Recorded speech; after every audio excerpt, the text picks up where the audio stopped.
This had really never been done before. For us as players, it was an unbelievable experience. Various players came from NFL Europe to contribute on the various teams throughout the league. And development is a huge missing part right now. To see football played at that level, I felt like that's about as pure as it gets.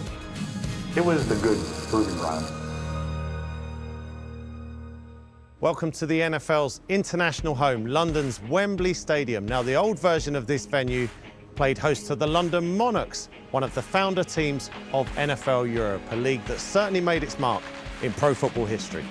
This is the story of NFL Europe from its beginnings in 1991. Tonight is truly an historic event in sports. An inaugural season which saw the London Monarchs host and win the very first World Bowl.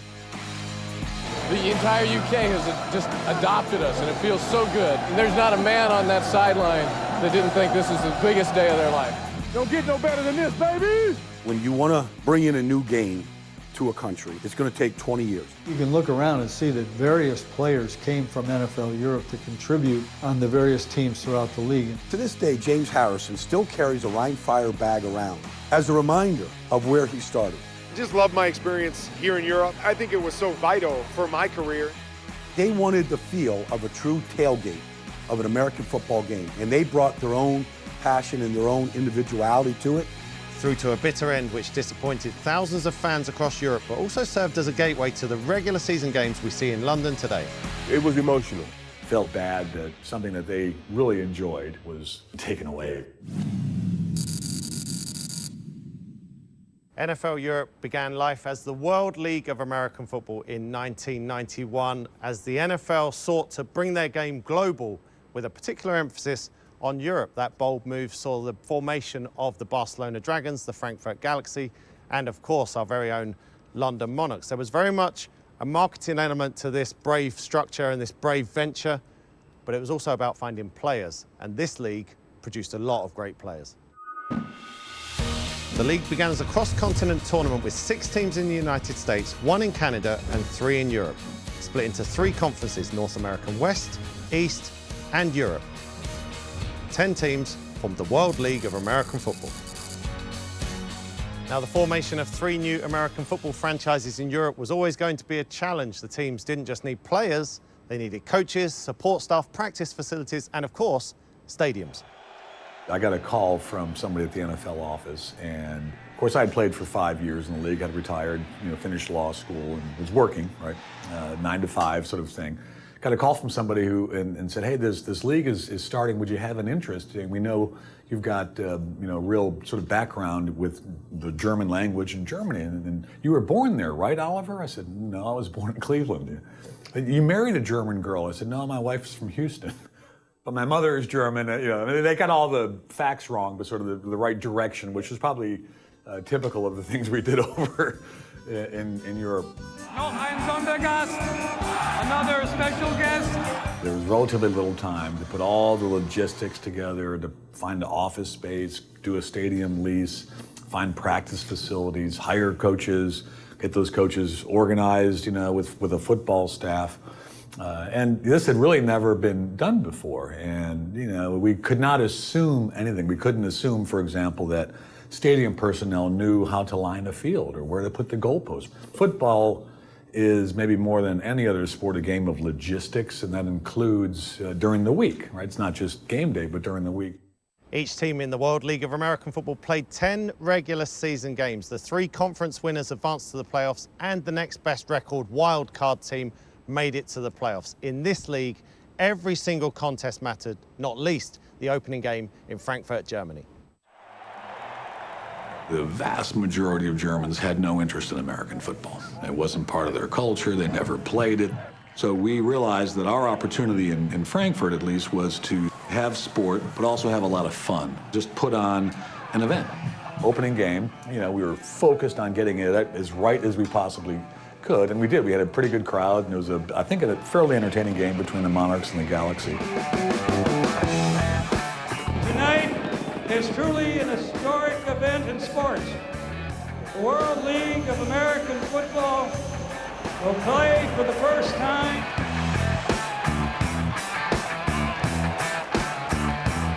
Witkowski then, the handoff again to Smith. Oh, and it's opened up to Smith.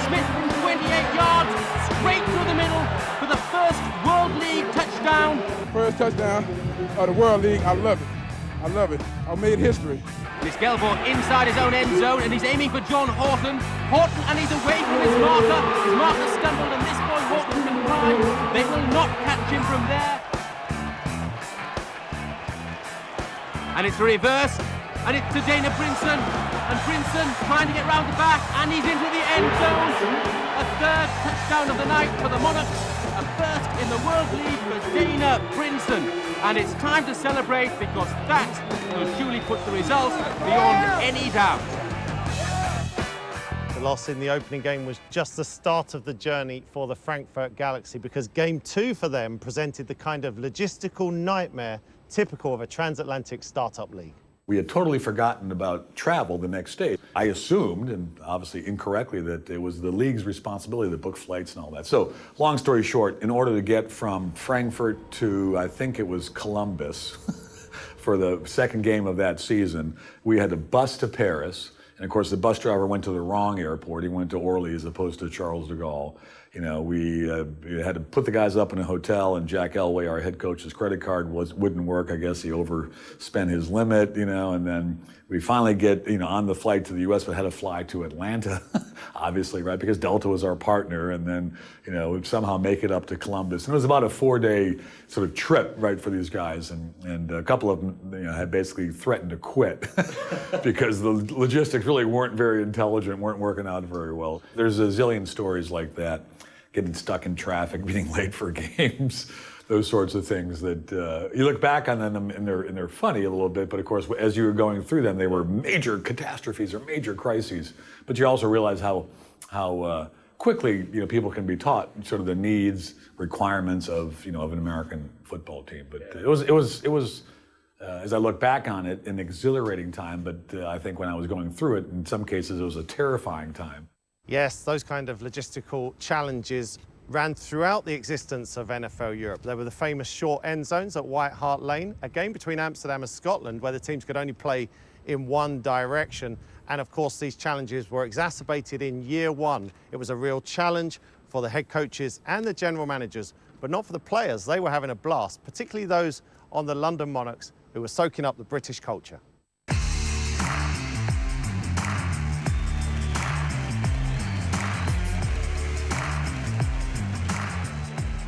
I became good at drinking pints, which I was very proud of at the time. And obviously, we became very good at darts because it was something that we were able to do in the pubs. And we were actually staying in Bushy, and we would go to the Red Lion every night, which they had unbelievable shepherd's pie.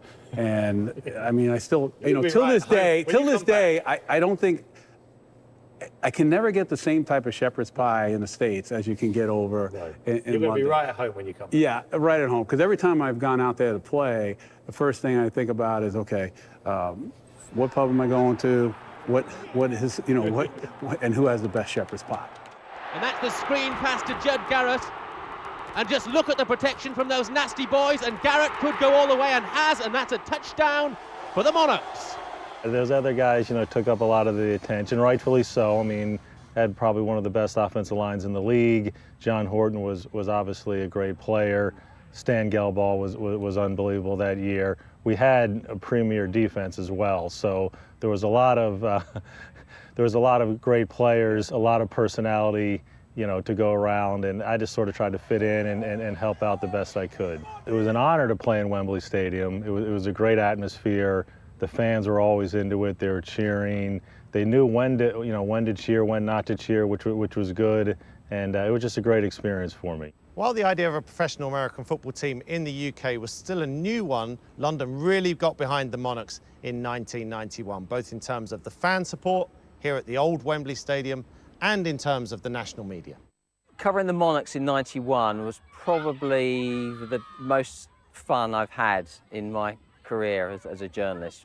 Some great moments, you know, on the road with them. I remember, you know, a training session watching the Monarchs in New York, and the New Jersey Knights general manager sent his helicopter over the field and was spying. And then I remember the semi-final also in New York, where a whole bunch of us got the no cheering in the press box warning because we were kind of shouting our heads off when the Monarchs were coming back from 17-0 down to win. So It was a huge amount of fun. Yes, the Monarchs came from behind to book their place in the first ever World Bowl, which is against another of the European teams, the Barcelona Dragons. I was sat in the end zone that day. Turned out to be a magical one for British American football fans. This is what it's all about, baby. Don't get no better than this, baby! Yeah, yeah, yeah! Gelbaugh going long for Horton. Friars there. Horton takes it away from him. John Horton headed for the end zone in the first touchdown of the World Bowl. 59 yards.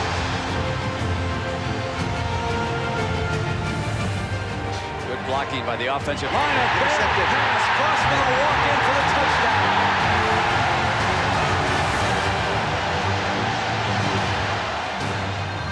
Gelbaugh. Touchdown, Garrett. And all we can say about the London Monarchs is they rocked them. The World Bowl '91 champions. The entire UK has just adopted us, and it feels so good. And there's not a man on that sideline that didn't think this is the biggest day of their life. Well, he was one of the real good players over there with the London Monarchs, and you know he's played a lot of football in his life, and I know he counts that time with London, you know, as really one of the highlights. And you know, to be the World Bowl champ in year number 1 and be a significant part of that team, I know he has great memories. Wembley Stadium was absolutely rocking that day as 61,000 fans saw the Monarchs defeat the Barcelona Dragons 21-0. That kind of fan support, though, didn't translate to the United States. That initial World Bowl was as good as it got ahead of second season problems. The Monarchs were getting crowds of 40, 50,000 at Wembley. We kind of knew that a lot of them were very cheap tickets, kind of promotional giveaway stuff, but we kind of didn't make too big a deal about that. But then in the second year, you could see the crowds were dropping, and I think by the time '92 season finished, we were getting a sense that something wasn't right, and we knew that it hadn't been successful in North America, and that there was probably going to be some changes on the way. The 3 European clubs in those first 2 years, did relatively well. I think we sort of met expectations in terms of, creating that vibe and that buzz, selling tickets, some of the more objective metrics. And clearly, World Bowl 1, I guess we called it back then, was in London, great event. The Monarchs were riding high. And that was much different than the situation, I think, in the U.S. where it just didn't catch fire, anywhere, quite honestly. So no surprise in the sense that the league was suspended. So after 2 incident-packed years, the league was suspended. When we come back, we'll talk of its return as an all-European affair and of the recruitment of one of the best-known players in NFL history. Who's the most recognisable NFL player to people in England? We're going to get him to play for the London Monarchs. William was, it was a character. I remember one time we got fined. There was about 15, 20 of us who got fined, and he paid the fine for us.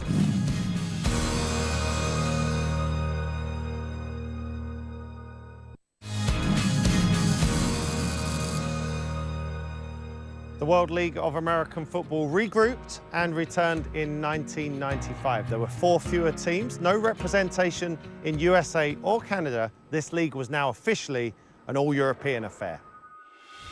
The league reformed with just 6 teams, the original trio of the Monarchs, Dragons and Galaxy, being joined by the Amsterdam Admirals, Ryan Fire and the Scottish Claymores. They formed just one conference, playing out a 10-game slate with 2 teams battling for World Bowl glory at the end of the year. This reinvention removed the added logistics of transatlantic travel and put another team in the ever-growing German market. I thought when it came back, I thought that it really had a real chance. Paul Tagliabue was the commissioner then. He always said that when you want to bring in a new game to countries, it's going to take a full generation. It's going to take 20 years. That was his 20 years to really, without pulling up the stakes, 20 years to really settle in, grow grassroots, develop a fan base.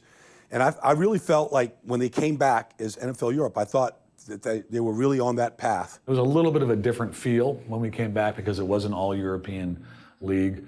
I'm not sure if that had any sort of effect on the quality of play, to be honest, because as we came back, we also sort of opened up that whole avenue of NFL player allocations, right? It just depended on the teams. Some teams, like Kansas City and Denver, they just jumped out at me, but they really benefited. You know, I mean, they did the right things. But they had really strong ties to the NFL Europe in the program. And, you know, if they had a player make a position switch, you know, let's put him in a program. Let's send him over there. Let's let him play. Bring him back. If we have to send him again, let's send him again. You know, and they got a lot of productive players out of it. He's hit. James Harrison stripped it. To this day, James Harrison still carries a Rhein Fire bag around. You know, I mean, through his Hall of Fame career with the Pittsburgh Steelers, Cincinnati, whatnot, as a reminder of where he started, that the Baltimore Ravens sent him over to the, he only played 3 or 4 games for the Rhein Fire, but like he never forgot that. James Harrison wasn't the only player success story. Jake Delhomme, Adam Vinatieri, and Hall of Fame quarterback Kurt Warner all saw their NFL journeys make stops in Europe. Couldn't ask for a better script. Let's go win it right now.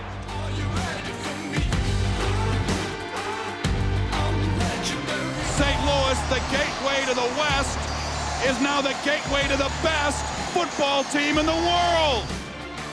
The goal was always to play American football, play on the highest level, play in the NFL. And for a guy like me, I took a little different road than a lot of people. And so I played arena football. And then from there, I was trying to get that opportunity to play in the NFL. And they told me, if you're going to play in the NFL, you need to get back on the big field. And at that time, you know, we had NFL Europe. So I signed with the St. Louis Rams at the time, and they sent me over to Amsterdam to play, and just loved my experience here in Europe. I think it was so vital for my career. Getting my start over in Amsterdam was a great experience for me, coming from a small school and getting to take that transitional step and play in the NFL Europe and play some good football over there. You know, it was a lot of fun. I got to see a bunch of countries in Europe and had a great time and develop my football a little bit more and get a shot to play in the National Football League. But here he comes, Adam Vinatieri. A 48-yard attempt by Vinatieri to try to win it. And Vinatieri's kick is up, and the kick is good. Adam Vinatieri has kicked the field goal, and the New England Patriots winning the Super Bowl.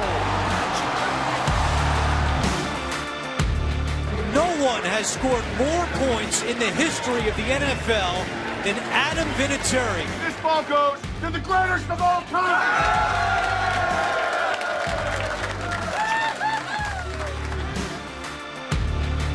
Jake's a great guy, very talented quarterback.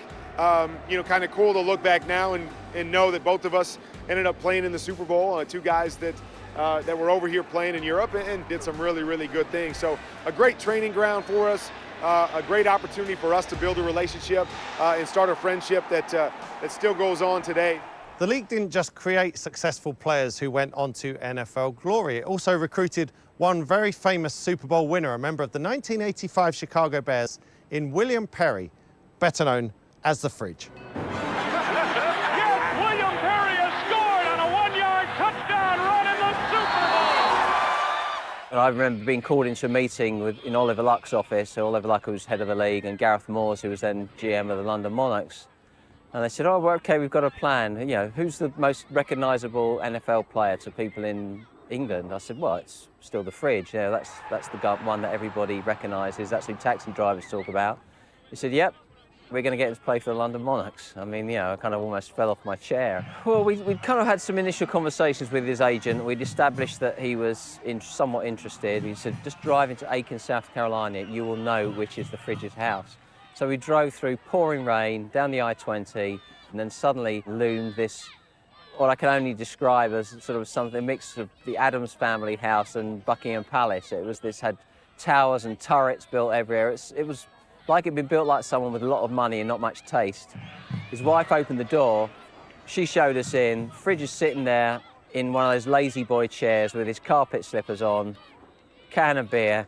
And he just sat there. Well, we spoke to him for about an hour or so, talked about what to expect in London. He just sort of sat there and chuckled and nodded his head. And then next thing we knew, signed contracts, and we were sort of planning promotional visits and planning to get him. I think he did 1 day of training camp. Got Refrigerator Perry playing for the Monarchs. I probably had no clue who the Fridge was at that time. It was another big old man. Yeah, I think William was, it was a character. I mean, you saw what you got. I mean, he was fun to be around, and he was a team guy. I mean, I remember one time we got fined following an incident in Amsterdam, and he paid all the fine. There was about 15, 20 of us who got fined, and he paid the fine for us. So it was that kind of character. It was really good for the guys. He wasn't standoffish. He was just one of the guys. That gamble on the fridge was typical of NFL Europe. The league had the freedom to experiment with new rules, with broadcasting innovations and things that we see as the norm in today's NFL. There was also a lot of creativity when it came to the game day experience. It was, I think, part of how we wanted to package the experience in Germany. I think all the sort of the fun stuff, the silly stuff that we did, and we spent a good bit of time, as you can imagine, arranging that and finding elephants. Oh, the circus is in town. I have an idea, you know, or helicopters, right, delivering this game ball. We wanted to create sort of immediate traditions. Nowhere in America is there a tradition of delivering the game ball, but we just thought that made some sense. And we were able to do something which maybe we didn't do well enough in some of the other markets, which is to sort of differentiate ourselves from soccer. Yeah, we could be a little bit, you know, cheeky, I guess would be the right word. The Germans would say fresh, you know, in terms of how we sort of package the game. Mario Bailey will score 3 touchdowns, and it will be a big party for you, for the NFL. I remember Frankfurt Galaxy games being rowdy and like great atmospheres. Big bags of confetti, throw them after touchdowns. Everybody had flags they waved in the stands. We created this, we called it a power party, which was a pregame party. Some games we had 35,000, 40,000 people out there 3 hours before the game. You know, blasting bad techno, European music, and live bands performing. They had legendary parties in Dusseldorf, where I worked with the Rheinfire. We had a power party that started 4 hours before the game, and you'd have 20,000 people out in the power party. It was a combination of a state fair, a Grateful Dead concert, and some, you know, pop concert. The faces getting painted, the kids, the bands, the drums, they were all dressed to the nines in their team's uniforms, in their colors. They just embraced it. They wanted the feel of a true tailgate of an American football game, and they brought their own passion and their own individuality to it. We did have a much more sort of creative field, you know, to work with, and we did, you know, try, you know, a number of things. Some of which really did catch on, you know, some of which didn't, quite honestly, and probably didn't deserve to catch on. The way that they mic plays up now, even some of the camera angles. You know, I mean, we played around with the lipstick cameras on the middle linebacker and different positions. Getting the sound out of locker rooms. Winning makes you better. Winning gives you confidence. I went into a lot of locker rooms at halftime as the announcer, and, you know, was able to come away with kind of more of a feeling of what the atmosphere was like. Just the penetration of the game, you know, to the way that we listen to live huddle calls, you know, and all that. I think a lot of the technology was tested there, and it has certainly worked its way into the NFL. We also trained up, you know, for the NFL, a whole bunch of referees, officials, and, you know, coaches and staff members and guys from Fox that sort of cut their teeth on, you know, on doing games over in Europe. So, you know, it was, in a sense, a good sort of proving ground for folks. Those were the highs of NFL Europe. When we come back, we'll take you through the downfall of the league, including the closure of the London Monarchs and a last roll of the dice in Germany. It was emotional. We tried everything we could. It was almost a mercy killing in the end. It was over. We weren't going to have any of the fun. We weren't going to see any of the magic. You know, felt sort of bad that something that they really enjoyed was taken away. NFL Europe had served its purpose.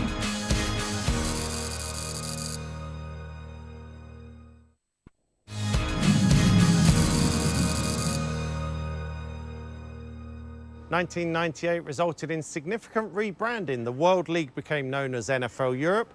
The London Monarchs became the England Monarchs, playing games in Birmingham and Bristol, as well as here in the capital. It was a last-ditch attempt to boost Wayne in support, and it failed. It was emotional. It was emotional because one, you know, it's the history, it's part of my history.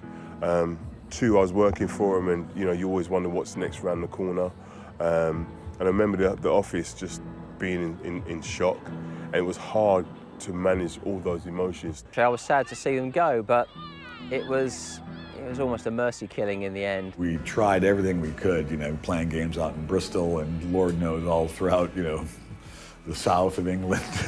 And, you know, I think it boiled down to the fact that London is a great market for American football, but London is like New York, right? You know, the West End is the best theater arguably in the world. Maybe only Broadway could compare, and you cannot bring a second or third tier sort of product into London and expect to do well.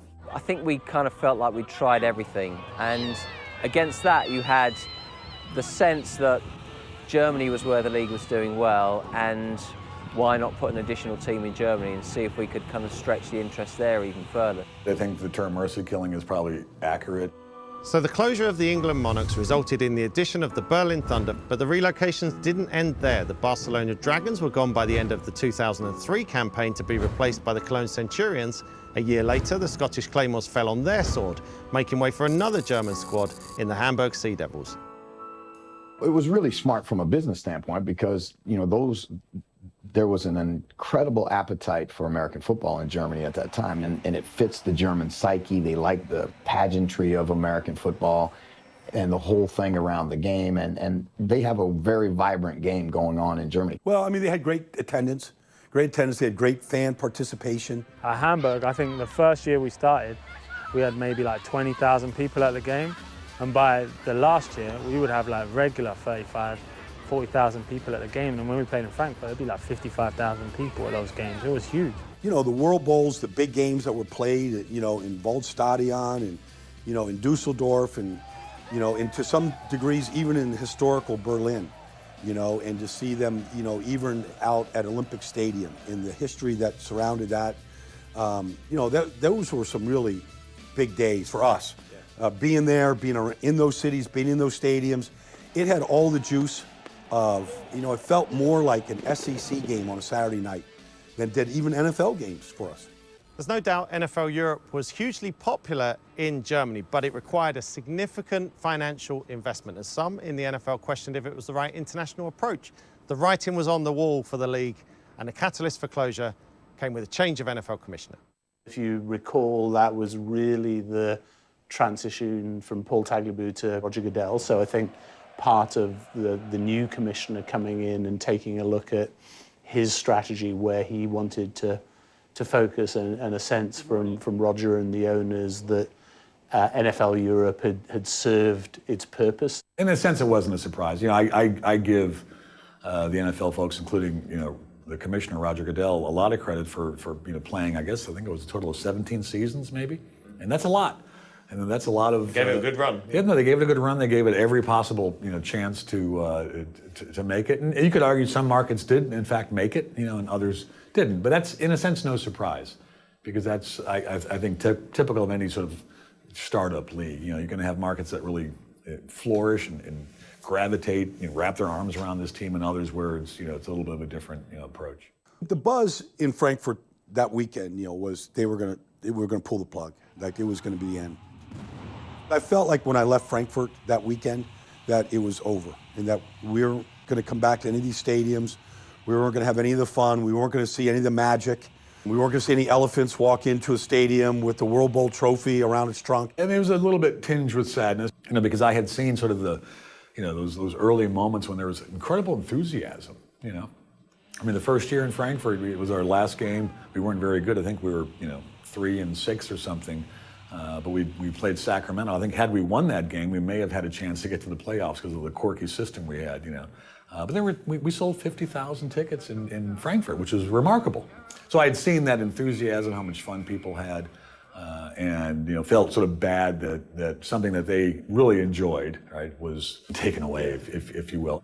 Friday, June 29th, 2007 was a sad day as it officially marked the closure of NFL Europe. I had attended games as a flag-waving fan, as a journalist covering teams across Europe, and I worked for the league for 6 very enjoyable years. A league that had formed thousands and thousands of fans across Europe, and many, many memories and friendships was suddenly gone. After the break, we'll look at what the next steps were for the NFL here in the UK, and at the legacy left behind by NFL Europe.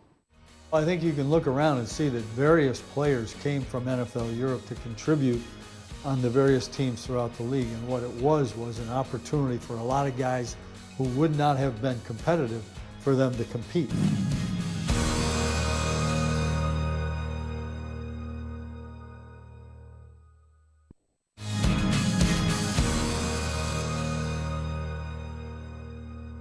So NFL Europe had closed shop. It began back in 1991, spanned 2 continents, multiple countries, and created thousands of fans. But what kind of legacy was it leaving behind? There's a lot of guys, Bill Moss, myself, I mean, guys that were over there that really started our careers. And we felt like that was football kind of at its purest form. You know, it wasn't about the money. It wasn't about the big mega contracts. It was, you know, to watch practice on some of the fields and conditions and a lot of rain in Europe in the spring. To see football played at that level, I felt like that's about as pure as it gets. Everyone involved in NFL Europe, from staff to media, players to fans, has very fond memories. But was the league a success? Where the real success came was in areas where they really didn't know what they were going to get. International player development is one. Kurt Warner's the story everybody knows, but he obviously because he's a Hall of Famer. But you know, you look around and there were numbers and numbers of guys that got an opportunity to become great players in the NFL only because of NFL Europe. It's such a jump from college football to pro football. So NFL Europe served as a bridge for the scouts. It served as a bridge for young personnel guys, young officials, again, trainers, film guys, all of it. If you look, I could take you through the NFL book today and just go through it and start pointing out guys who I know got their first taste of pro football in NFL Europe. I mean, ultimately you would have to say it failed because it's not around anymore. And if it had succeeded, maybe it would still be around. But it depends on what you use to determine whether it's a success or not. I mean, look at the Scottish Claymores. For any team in Scotland that wasn't Rangers or Celtic to be getting 10, 11, 12,000 a week at their games, that's a success in its own right. But it wasn't a success in terms of the business plan for the league and the financial model for the league and the amount of money the league costs, what we needed to get back from it. Personally, it was a success for me, selfishly, because I played a professional sport, which was my dream coming up. Never assumed it would be American football. But on another angle, I think it was a bit of a failure because they shut it down too soon. I think the goal is, in Europe in particular, I think, is to find that star that makes it to NFL. And I think NFL Europe was a way of helping that, expedite that process. On one level, it succeeded with the players who came through for a while when NFL teams were sending a lot of good players. It certainly created a lot of fans who will still now, especially in Germany, but also in the UK, will trace the beginning of their fandom of American football to the World League or NFL Europe. So I think it was an important stage that the league had to go through in its international expansion to get to where we are now. And where are we now? The same year NFL Europe closed, the NFL began playing regular season games here in London. An initiative spearheaded by Roger Goodell, Mark Waller and Alistair Kirkwood has gone from strength to strength. We enjoy multiple games in London every season, and there is even talk that in the UK one day we'll have our own franchise. One of the things which was a really powerful insight in 2006, 2007 was because of the way broadcast media had gone global, the way that digital media was really exploding, fans around the world could see what I called at the time, and others of us called the real thing, the real 32 teams playing regular season football, and that's what people were looking for. And so our sense was, wouldn't it be amazing if we could actually give them the real thing? We're at Wembley Stadium for the first regular season NFL game to ever be played outside of the North American continent. A Giants first down to Plaxico Burress, having an outstanding season for New York. Plaxico Burress has to make that catch. Hits him right in the back shoulder. Wide open in the end zone and too tall. Manning, lots of room in front of him, and he will waltz into the end zone.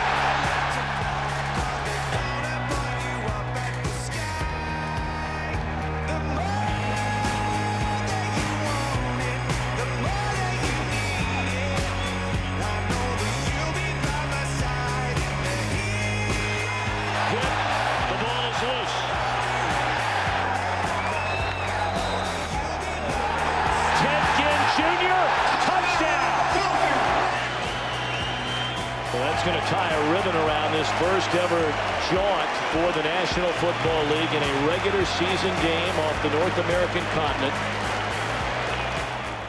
I was in Wembley 2 years ago for the Redskins in Cincinnati, and it was an unbelievable scene.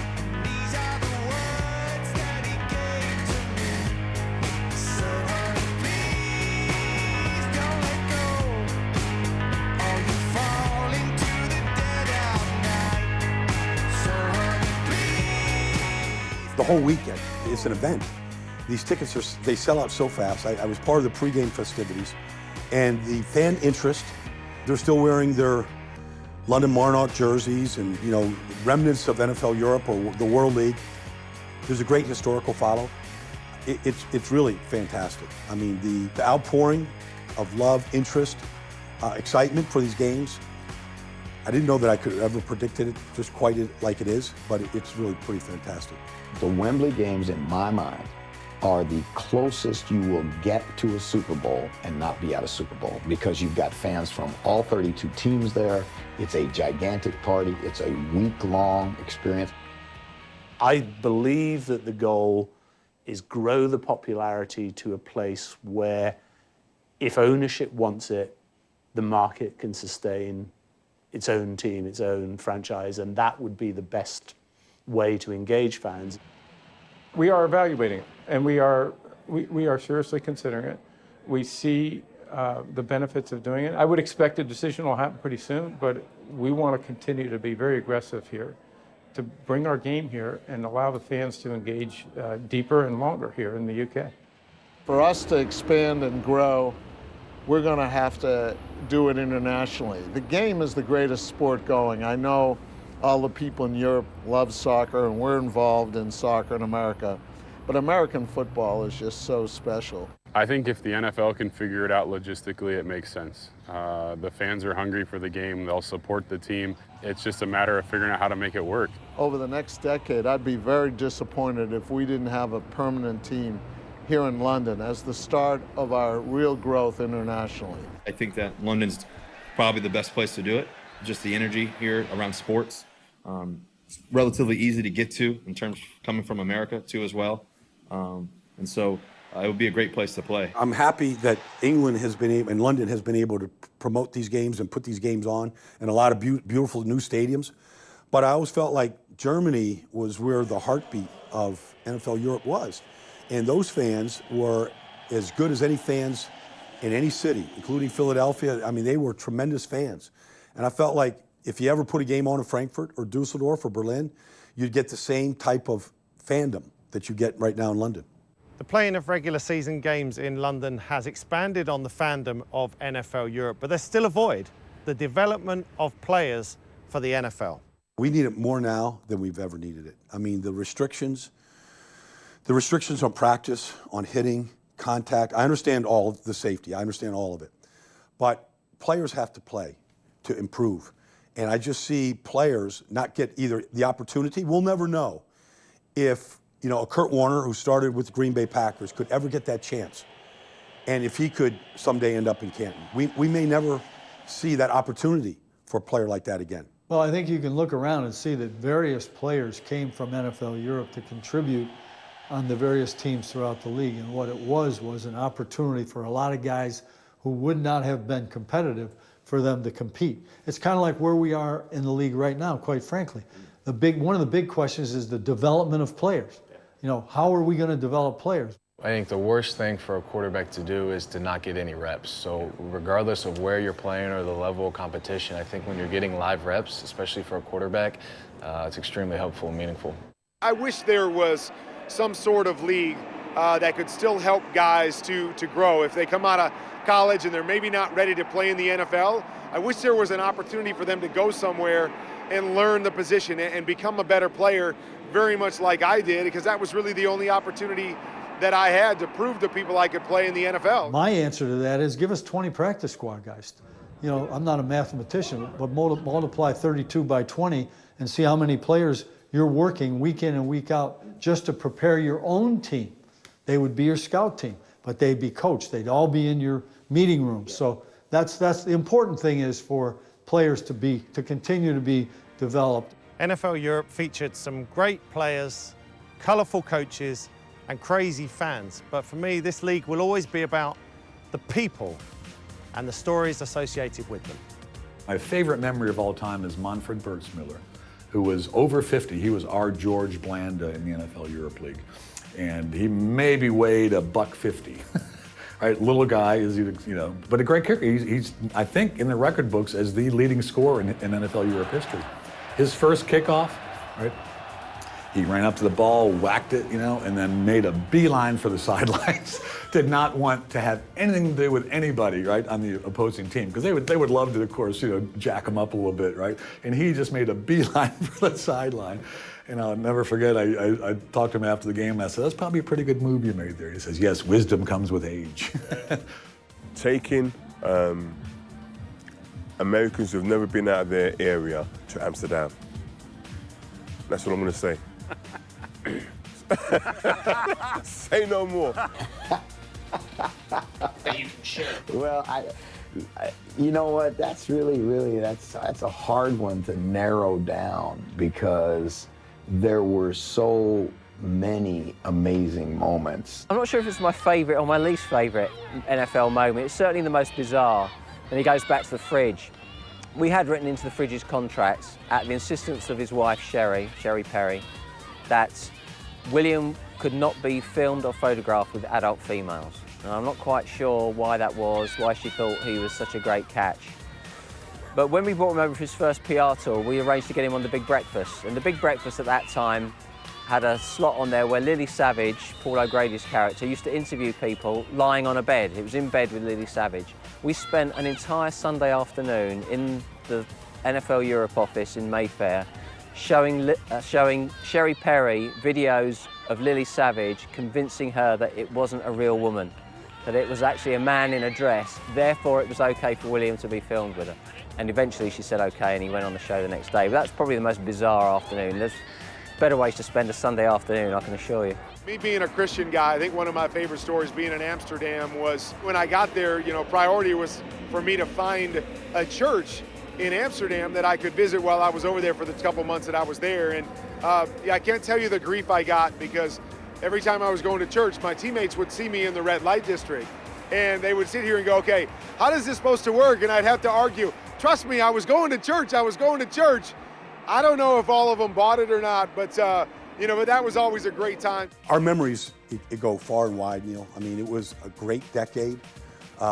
I've had some executives at Fox say that it was just a boondoggle, and it was like an era that we'll never get back, but we constantly relive it in text messages and tweets and pictures. And when Doug Peterson wins the Super Bowl and he's an ex-Ryan Fire quarterback, I mean, we just constantly kind of keep circulating the stories. I mean, it was just like nothing else. It was such a unique experience. We were growing a game. We were taking something that was so precious to us and giving it to a whole continent worth of people. And I can remember feeling, I still feel this way, every time you went to work, every time you played a game, every time you interacted with a fan, every time you walked around town, anytime you were in the public, you were an ambassador of the greatest game in the world. And to watch it go from 1,200 people in White Hart Lane to 86,000 people in Wembley, those things are things I couldn't pay for. Always have a special place in my heart for NFL Europe, and I'll always hold out hope that at some point in the future they bring something like that back. It's hard to argue with the closure of NFL Europe when you look at the success of the regular season games in London. But I do miss NFL Europe like so many others. It was a wild, wacky, and entertaining ride. There were memorable highs and miserable lows, but it made it kind of special because of that. The cold, hard facts of history will tell us that NFL Europe is gone. Our hearts will say it should never be forgotten.